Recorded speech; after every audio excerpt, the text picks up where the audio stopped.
بسم اللہ الرحمن الرحیم صلی اللہ علیہ وآلہ وسلم۔ السلام علیکم ورحمۃ اللہ وبرکاتہ۔ امید ہے آپ سب خیر و عافیت سے اور ایمان کی بہترین حالت میں ہوں گے۔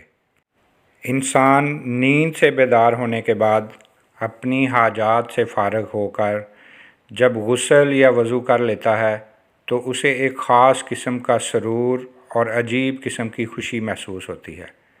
شریعت کی اصطلاح میں اسی کیفیت کا نام پاکی ہے اور اس کیفیت کے فقدان کا نام عدس ہے۔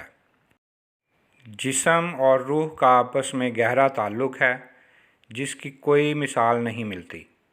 ان دونوں میں سے جس پر بھی جو کیفیت طاری ہو گئی، دوسرے کا اس سے خود بخود قدرتی طور پر متاثر ہونا ضروری ہے۔ جسم کی صفائی اور پاکیزگی سے روح کو لطافت، فرحت اور تازگی حاصل ہوتی ہے۔ یہی وجہ ہے کہ شریعت نے تمام اہم روحانی اعمال، نماز، تلاوت، طواف اور دوسرے امور کے لیے طہارت کو ضروری قرار دیا ہے، تاکہ جسم اور روح دونوں جب خداوند تعالیٰ کی بارگاہ میں حاضر ہوں تو فرحت و انبساط اور صفائی اور پاکیزگی کے ساتھ شریک ہوں۔ وضو کی فرضیت قرآن مجید میں اللہ تعالیٰ نے اعلان فرمایا کہ اے ایمان والو، جب تم نماز کے لیے کھڑے ہو تو اپنے چہروں کو اور دونوں ہاتھوں کو کہنیوں تک دھو لو اور اپنے سروں کا مسح کرو اور اپنے پیروں کو ٹخنوں تک دھو لو۔ وضو کرنے کے بے شمار فضائل و برکات ہیں۔ وضو سے شکل، قرآن سے عقل اور نماز سے نسل پاک ہوتی ہے۔ حضور پاک کا ارشاد ہے، قیامت کے دن میری امت اس حالت میں بلائی جائے گی کہ ان کے منہ اور ہاتھ وضو کی وجہ سے چمکتے ہوں گے، تو آپ لوگوں کو چاہیے کہ اپنی چمک زیادہ کریں۔ آپ سرکار کا ارشاد مبارک ہے کہ اگر تم ہمیشہ باوضو رہنے کی استطاعت رکھو تو ایسا ہی کرو، کیونکہ موت کا فرشتہ جس بندے کی روح وضو کی حالت میں قبض کرتا ہے اس کے لیے شہادت لکھ دی جاتی ہے۔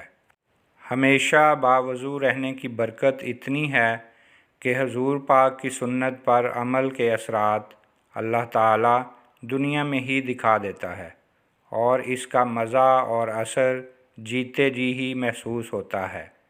ان کی ایک سنت باوضو رہنا بھی ہے۔ وضو کے ساتھ اور وضو کے بغیر کیے جانے والے کسی بھی کام کے درمیان فرق کو برکت کے اعتبار سے ہم خود محسوس کر سکتے ہیں۔ لوگ سمجھتے ہیں کہ وضو صرف نمازوں کی ادائیگی اور قرآن پاک کو چھونے یا تلاوت کے لیے ہے، جبکہ ایسا نہیں ہے۔ ہر اچھا کام باوضو کرنا چاہیے اور دن بھر مسلمان کو باوضو رہنے کی کوشش کرنی چاہیے۔ حضور پاک نے ایک دن حضرت بلال سے پوچھا کہ تم آخر کیا عمل کرتے ہو کہ میں نے جنت میں تمہیں اپنے سے آگے چلتے دیکھا ہے؟ حضرت بلال نے جواب دیا کہ آقا، میں ہمیشہ باوضو رہتا ہوں۔ سبحان اللہ۔ باوضو سونے والے کی روح بیت اللہ کا طواف کرتی ہے۔ فرشتے ساری رات نیکیاں لکھتے رہتے ہیں۔ جب کروٹ بدلتا ہے تو فرشتے بخشش کی دعا کرتے ہیں۔ صبح جب سو کر اٹھتا ہے تو جو دعا مانگتا ہے وہ قبول ہوتی ہے۔ سب سے بڑھ کر ہر وقت باوضو رہنے والے کے ہر کام میں برکت ہوتی ہے، رزق میں اضافہ ہوتا ہے اور اتنی دولت ملتی ہے کہ بندہ سوچ بھی نہیں سکتا، اور اللہ تعالیٰ بے پناہ دولت سے نوازتا ہے۔ آقا کریم کا ارشاد مبارک ہے، باوضو رہا کرو، رزق بڑھ جائے گا۔ سبحان اللہ۔ اللہ پاک ہمیں بھی ہر وقت باوضو رہنے کی توفیق عطا فرمائے، آمین۔ اللہ پاک ہماری تمام مصیبتیں، مشکلیں، پریشانیاں دور کرے۔